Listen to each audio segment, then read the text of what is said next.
Sí. Muy bien, buenas tardes. Continuamos con la serie de presentaciones. Ahora tenemos a Brandon García Pérez que va a hacer una presentación sobre un proceso de transcripción en el cual él se embarcó este semestre con una sonata de Scarlatti. Entonces voy a dejar que él nos explique ahora sí que las condiciones, las prerrogativas, las decisiones que tomó en este proceso de transcripción, que es pues una tarea en la que muchos de nosotros, yo creo que la mayoría de los músicos, llegamos al menos una vez en nuestra vida, ¿verdad? A hacer un proceso de transcripción de una obra, este, o más, de hecho, mucho más. Así que adelante, Bruna. Hola a todos, buenas tardes. Bueno, voy a hablar acerca de la sonata K10 de Domenico Scarlatti, una transcripción para violín y guitarra, que no es un formato muy regular, digamos, dentro de las transcripciones de este tipo de música o de estas obras de Scarlatti. Pero bueno, quise experimentar, probar y ver cuál era el resultado. Primero, un poco acerca de Scarlatti. Tiene 555 sonatas que contabilizó Kirkpatrick. 10, sobre todo de las primeras, 10 son para violín y continuo, 3 para órgano y el resto para clavicémbalo. Sus sonatas tienen un carácter virtuoso, ágil y de danza española. Hay que recordar que Scarlatti, a pesar de que era italiano, a mediados de sus años 40, 50, se mudó a España. Primero estuvo en Sevilla, luego se fue acercando hacia Madrid. Y entonces él se dejó influenciar bastante por esta música que había en España, que era un poco como más folclórica, por así decirlo, eran cantos más del pueblo, no tanto de la corte. Entonces él trató de incluir todo este espíritu en sus obras, sobre todo en sus sonatas, que fue donde comenzó a componer estas obras ahí en ese periodo en España. Y la verdad es que mostró una evolución que sorprendió bastante a los musicólogos posteriormente, porque en ese momento, pues quienes fueron más famosos fue Händel, el mismo Bach, y otros compositores. Él se vio opacado un poquito, pero después, cuando Alessandro Longo comenzó a catalogar, que fue el primer catálogo de las sonatas de Scarlatti, fue que se empezó a difundir y se hizo más conocida esta obra, y luego Kirkpatrick lo retomó en los 60, me parece, 50, y ya fue que hizo el catálogo completo. Aquí hay un punto importante que fue el primero que me dio la pauta, que es el clavecín y la guitarra comparten la mecánica de funcionamiento, ambos son de cuerda pulsada. Esto quiere decir el clavecín algo mecánico, ¿no? La tecla y pulsa la cuerda.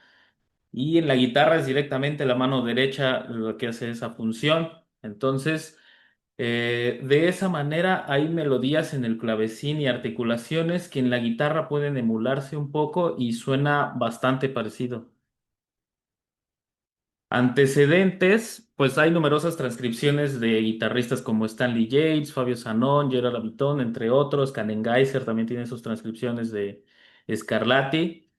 Y estas mismas transcripciones son tocadas por numerosos guitarristas ya como parte habitual del repertorio. Es muy común ver en concursos de guitarra o en programas de concierto que se incluyan sonatas de Scarlatti, pero para guitarra sola.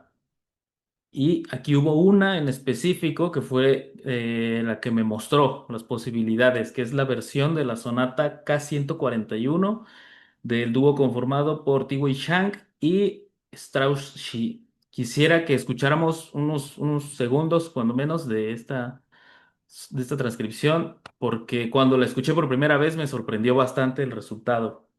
A ver si se oye.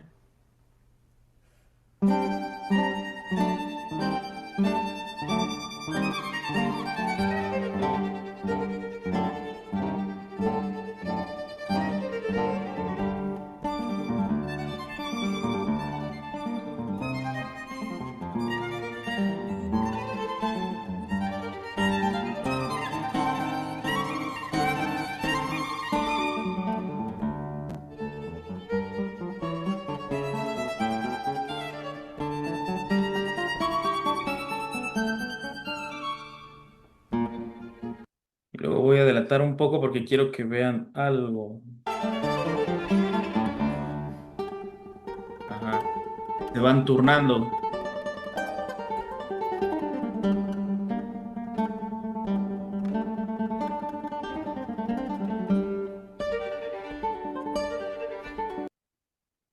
Bueno, la primera vez que escuché esto no fue en este video de concierto, sino más bien en el Instagram de TY. Eh, Estaba como que ensayando en su casa con el violinista y fue impresionante, ¿no? Porque se fueron directamente a la parte de las escalas taca, taca, taca, taca, taca, y en verdad fue bastante impresionante. Y sobre todo ver que ese formato de guitarra y violín, a pesar de ser instrumentos que aparentemente no tienen tanto en común en cuestión de sonido, de las características del sonido, pues uno es cuerda frotada y el otro cuerda pulsada, pues empastaban muy bien, ¿no? Empalmaban muy bien esos sonidos y se podían combinar y hacer diferentes cosas, obtener diferentes resultados. Pero entonces la sonata K10 funcionaría también como la sonata K141 del dúo.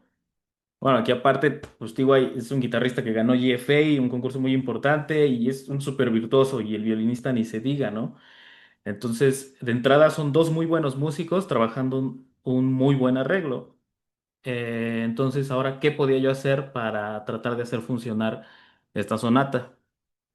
Los problemas a resolver son distintos. El primero, la velocidad. Las sonatas de Scarlatti son conocidas por tener tempos rápidos, ágiles y ligeros. El presto, en esta sonata tiene una indicación en la edición de Alessandro Longo de presto a 63 la negra con puntillo. Esto quiere decir que la corchea está a 189 y para la guitarra tocar semicorcheas a 189 son velocidades ya que solo pocos pueden llegar a eso tocándolo bien, ¿no? Yo no digo que aquí no haya en México, hay varios que lo pueden hacer, pero ya implica un trabajo ya bastante, bastante demandante. Otra cosa es la diferencia de sonidos que comentaba al inicio, el violín cuerda frotada, mayor agilidad y ligereza para articular todas las escalas. La guitarra cuerda pulsada, un poco menor de agilidad porque exige más energía, yo creo, acá en la mano derecha, y el sonido va a ser articulado casi siempre, taca, taca, taca, taca, taca, contra pararararara, poder hacer ligaduras, ¿no? Hice la transcripción en dúo concertante, o sea que como el dúo original de donde saqué la idea, los dos tienen la melodía principal, que sería la mano derecha, en algún momento, y los dos tienen acompañamiento también, en algún momento se van turnando, partiendo de esta división mano derecha, mano izquierda, ¿no? Establecimos el tempo a 50 la negra con puntillo. Aquí digo establecimos porque esta sonata la comencé a tocar con Astrid. Entonces ella me ayudó a decidir un tempo en el que el violín pudiera lucir todavía como esas escalas que se vieran vistosas y la guitarra también, por ende, fueran escalas virtuosas, pero que se entendieran y sobre todo una velocidad a la que yo pudiera controlar, digamos.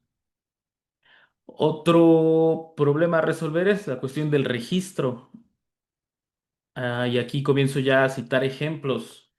En la sonata comienza con un re menor en segunda inversión en la mano derecha, que es este primer acorde, la, re, fa. Y entonces hago esa división, pongo el acorde de arriba en el violín y el bajo en la guitarra, pero en la repetición de la letra A invierto los temas, entonces lo que sería la mano derecha lo pongo en la guitarra y la mano izquierda lo pongo en el violín. Cuando intenté tocar por primera vez esto, puse el acorde de re menor en primera posición, como se tocaría habitualmente en la guitarra, pero eso provocaba que el acorde quedara invertido y sonara en segunda inversión, un 6/4. Entonces, cuando terminaba la primera repetición, que es una cadencia fuerte a un re menor, y entraba otra vez a lo que se supone que tendría que ser un primer grado en reposo, pero en 6/4 se sentía una sensación muy inestable que era muy rara. Por esto tuve que subir una octava, tocarlo en una región que a lo mejor es un poco más incómoda, sobre todo porque en la segunda vez yo quería ya comenzar a ornamentar, pero Pues digamos que sacrifiqué un poco la comodidad por tratar de que el resultado en sonido fuera mejor, más coherente y más estable también. Otra cosa es la articulación. El clavecín crea dinámicas con distintas articulaciones y ornamentos. En el violín, para esto tenemos distintos movimientos de arco para crear articulaciones. El arco separado, que es cuando articulan todas las notas. El arco ligado, cuando pueden hacer muchas notas dentro de un solo arco, sobre todo para tocar escalas. Y el craquer, que es esta articulación donde el primer tempo es hacia abajo y luego articulan dos hacia arriba para retomar nuevamente el primer tiempo fuerte. Eso en los tempos ternarios, ¿no? En la guitarra podemos pulsar cada nota, que es lo que hacemos habitualmente en las escalas, las ligaduras, que para eso nos ayudamos de la mano izquierda, con un solo toque tocamos y soltamos luego la mano izquierda para que suene este efecto de ligadura, pero aquí una pequeña desventaja podría ser que el violín puede articular, no sé, 8 o 10 notas si quiere. La guitarra máximo podrían ser 3 porque más ya pierde fuerza y entonces ya no se escucha ni se entiende realmente qué es lo que está tocando. Pero entonces es donde entran en juego las campanelas, que ese es un recurso muy propio de la guitarra que viene desde la música antigua. La guitarra barroca lo hace todo el tiempo, el laúd. Y es precisamente tocar, ayudarse de dos cuerdas. Para eso voy a agarrar mi guitarra para ejemplificarlo más fácil. En la campanela hacemos lo que está aquí en la imagen de la derecha. Por ejemplo, tenemos un fa y un mi, pero el fa lo ubicamos en la segunda cuerda y el mi al aire. En lugar de hacer esto y que suene articulado, hacemos esto, tratando de que se quede un poco esa resonancia. Y entonces esto nos ayuda a crear la ilusión de un legato mucho más ligero y más constante. Si articulamos, si tocamos todas esas campanelas que puse en la escala, sería esto. Perdón, Brandon, habría Ah, que el agregar sonido. sonido, sí. Voy a ver cómo le hago aquí. Es donde está el escudo verde hasta arriba. Por ahí debe decir algo que diga sonido original para músicos. Hay que activarlo. Ujú, a ver. Ah, ya está. A ver. ¿Se escucha? Sí, mucho mejor. Bien, entonces, ¿en qué estábamos? En esto de la campanela.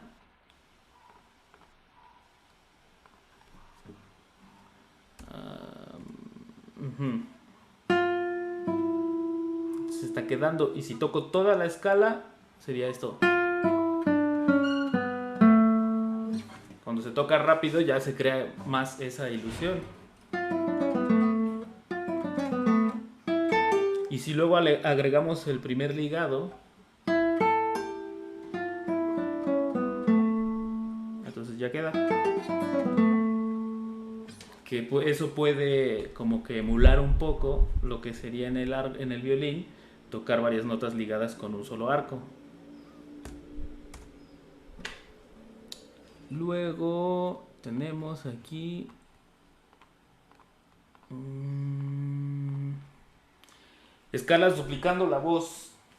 Siempre estas sonatas están en dos partes. Tienen entonces... Ay, voy porque... Ahí está. Estas sonatas están en dos partes, entonces siempre la primera vez puse la mano derecha en el violín y la segunda vez intercambié y ahora lo que haría la mano derecha lo tiene la guitarra y el violín lo va acompañando.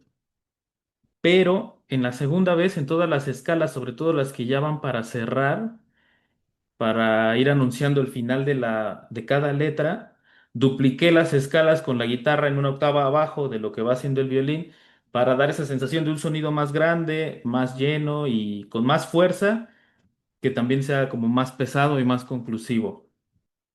Y aquí vuelvo a poner el ejemplo. Como vamos tocando al mismo tiempo, es aún más evidente si hay articulaciones distintas. Por eso cuando el violín tiene todas estas escalas ligadas, yo meto todas las campanelas posibles. Aquí ya no se puede, pero, o bueno, sí se puede, pero es un poco más complicado, ¿no? Entonces, traté de meter las que fueran también más naturales, pensando en que se va a tocar a una velocidad pues, un poco alta. Y aquí donde el violín articula todas las notas, la guitarra lo mismo. Taca, taca, taca, taca. Solamente meto esta primer ligadura para comenzar la escala, pero de ahí en fuera todo lo demás es articulado.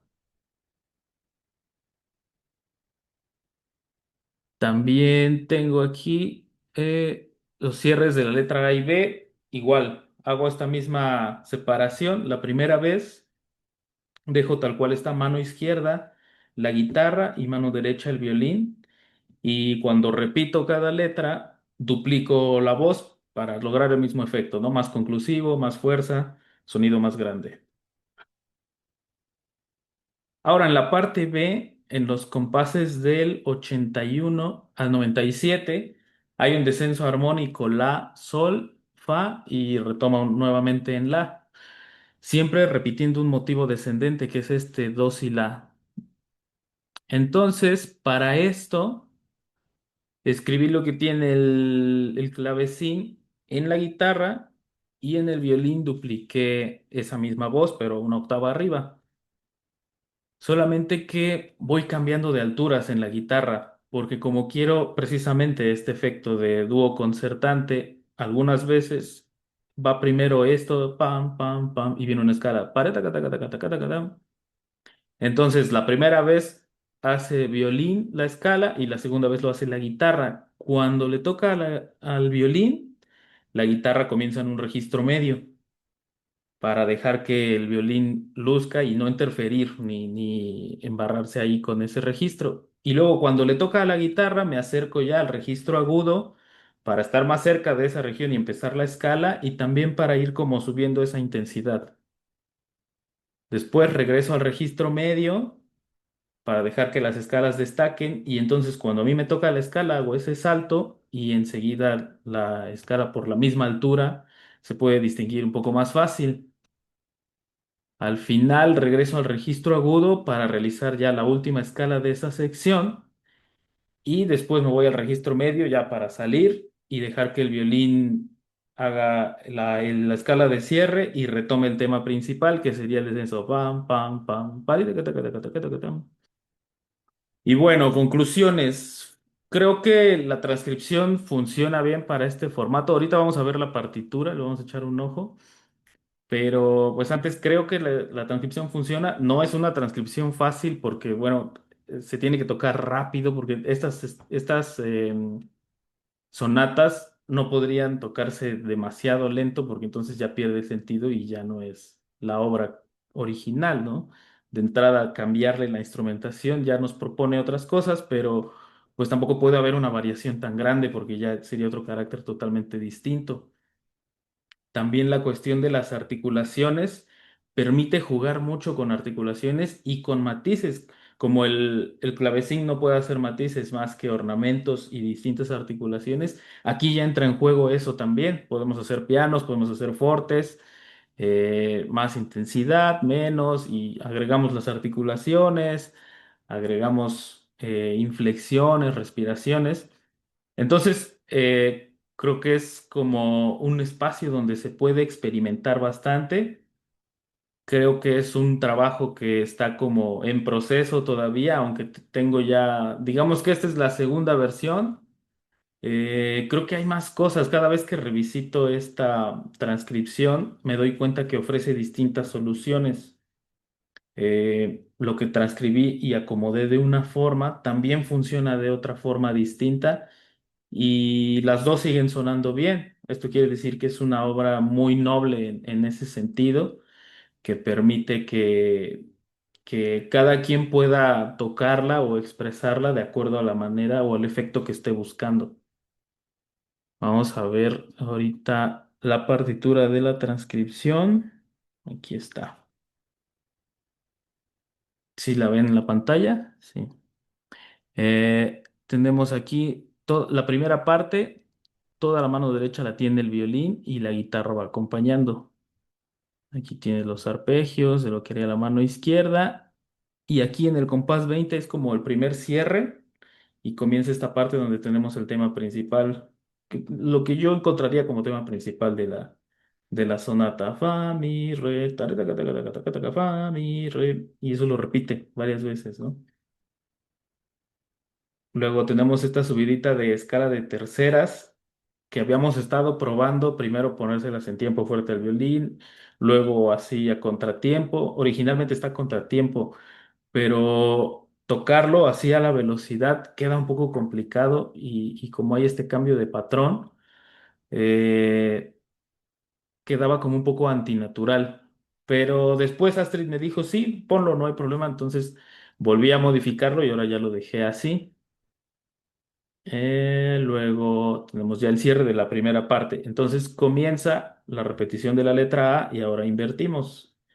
La mano derecha está en la guitarra y la mano izquierda en el violín. Aquí todo lo estoy tocando en el registro agudo de la guitarra y en esta parte ya me permito bajar, que es donde ya no hay tanto problema si el acorde queda invertido. Viene y retomamos nuevamente la sección del tema principal. Y ahora comienzo yo con las escalas, luego el violín, luego la guitarra otra vez. Y aquí es donde están las escalas duplicadas, ya para ir anunciando el cierre de esa primera sección, de esa primera letra A. Duplicamos, duplicamos. Ah, este pasaje que era por terceras, arriba tenía el bajo en el registro medio y aquí ya lo puse en el registro grave precisamente para lograr como esa sensación de sonido más amplio y más pesado. Y cerramos aquí. Entonces vamos a la parte B, que tiene esta pequeña sección y aquí en este compás hace el cierre, que sería el equivalente al compás 20, me parece, de la primera parte, a este compás. Y comienza el descenso que explicaba, ¿no? De las tres notas, dos y la... Y nos vamos alternando primero el violín, luego la guitarra, luego el violín, la guitarra, hasta que llegamos nuevamente a la sección del tema principal. Fa, mi, re, pa, taca, taca, taca, taca, taca, pam, pam, pam. Igual lo voy alternando entre violín y guitarra. La sección de terceras, que era lo que les explicaba, la primera vez en registro medio, primera vez de la letra B, aquí el bajo.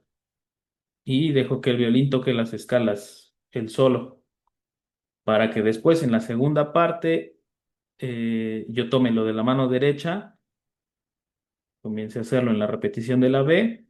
Esta sección de descenso lo dejé igual, vamos alternado en el mismo orden.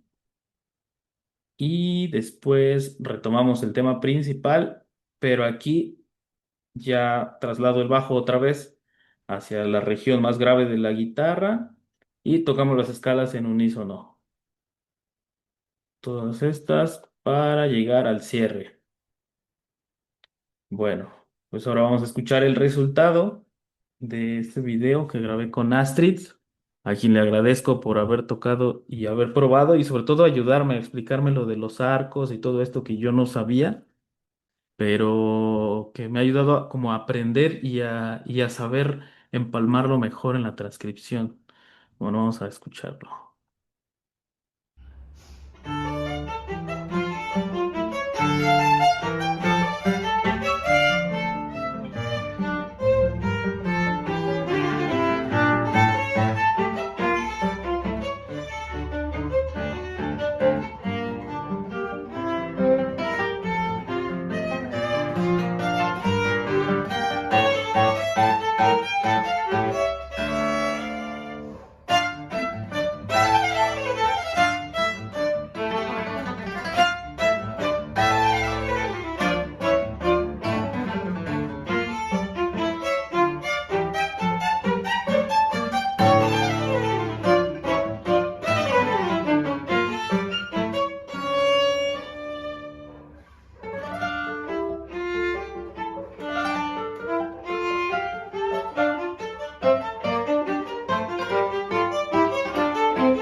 Ok. Y bueno, con eso finalizaría mi ponencia. No sé si tienen alguna duda o bueno, que el maestro nos dirá que sigue. Muchas gracias, Brandon. Muy bien. Bueno, pues voy a cerrar el video aquí, dándote una felicitación también a Asti por su interpretación y vamos a hacer la sesión de preguntas, pero ya fuera del aire. ¿Ok? Permíteme tantito.